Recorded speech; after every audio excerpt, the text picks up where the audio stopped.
All right, time to spin up this new project, but what database should I use? MySQL. My shoulder database engineer.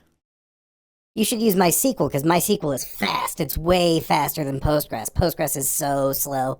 Well, I mean, that's not entirely accurate, No, but use Postgres. Postgres is powerful. It's like so much more powerful. Postgres is what real serious devs use for real serious applications. well, no, that's not entirely accurate either. But look, which one should I use for this project? Use Postgres is objectively the more sophisticated system. It's got Let's figure this out together.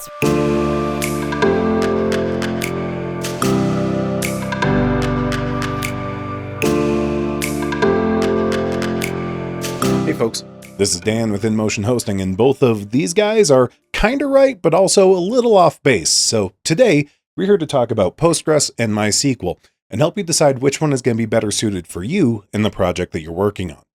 Postgres and MySQL are both database management systems. They've both been around forever, and honestly, either one of them is going to work for like 90% of projects. But it's still worthwhile to take a little bit of time and consider which one is going to be better for the one that you're working on, because it's really not easy to switch back and forth if you commit to one. So you want to make sure you pick the right one from the outset. The first thing I want to look at is connections. Every time an application reaches out to your database, it has to form a connection to it. The way that MySQL and Postgres handle connections is slightly different. MySQL uses a process called threads, which are going to be very lightweight. They require very little resources, so it's able to manage a lot more connections without eating up a ton of resources. Whereas Postgres uses a whole separate process for each individual connection, which is a little bit more resource intensive. This is where MySQL gets the reputation for being faster. It can handle a lot of processes. It can juggle a lot more connections without eating up as many resources as Postgres might, which is not to say that Postgres can't do it. You typically just want to use a connection spooler as well. The next thing to talk about are query capabilities. Either system is going to be able to handle your basic everyday queries just fine. Where they diverge is when things start to get complicated. Postgres was designed with a much smarter query planner, which means that if you give it a really complex query and a really large data set that it has to go through, Postgres is going to be a little bit better about finding a more efficient way to execute that query. MySQL has certainly gotten better at this over the years, and for most applications, it's going to work just fine. But if you're going to be doing really heavy analytical work or really complex queries, Postgres is going to have a little bit of an edge. The third thing I want to look at is data types. Now, each system is going to be designed to work with integers, dates, strings, stuff like that. But Postgres has a larger list of data types that it's designed to work with. Things like geospatial data, or it's got full text lookup built right into it, or vector data, which is used in AI applications. These are things that are built natively into Postgres. Now, you can make it work with MySQL for the most part, but if you know that you're going to need any of those features, Postgres might be a little bit better foundation for you to work with.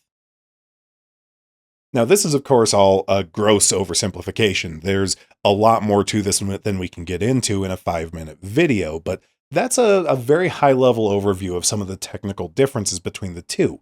So what does that mean for you and your project? Well, it depends on what kind of project you're working on. So let's look at a couple examples. The first one is a content site, something through a CMS like WordPress, Joomla, Drupal. We're looking at a blog or a news site or something of that nature.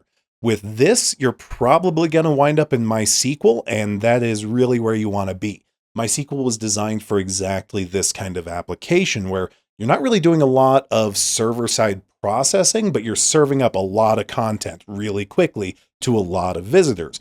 This is what MySQL was built for, and it's really going to be the right pick for this. Where it gets a little bit more complicated is if we're starting to talk about doing something fairly custom, something like a custom-built web app. You might be running a software as a service product or a marketplace or an internal tool. Which one you want to use for that kind of depends on what the primary purpose of this tool is. Try not to just think about what you've got going for it right now. Try to think more about what you want the project to be in the long run. Because again, switching databases is not an easy task. So if you think you might need any of those specialty features, you might want to start out in Postgres. Whereas if you really know that you're not going to need them, MySQL might be a little bit faster and easier to get up and running. The third scenario I want to look at is if you've got a really complex data-heavy application. You're running analytics, you're running a research project, you've got anything that's got an AI component. For something like this, you really want to look at Postgres. This is what Postgres was built for. It's going to be able to handle those really complex queries, really complex lookups with really large data sets. So ultimately, is MySQL fast? Is Postgres powerful? I mean, yeah, kinda, I guess, but that's the wrong question to be asking. The right question is which one is going to be best for you and the project that you're working on. Hopefully this gives you some idea about where to start looking, but if you have more questions, take a look at our knowledge base at InMotionHosting.com. We've got tons of articles about how to set up your server for whatever project you're working on. And if you're an InMotion Hosting customer, reach out to our support team. We're here 24 hours a day, 7 days a week with real live support agents, not just AI chatbots. We'll be happy to help you out. Reach out to us at InMotionHosting.com for more.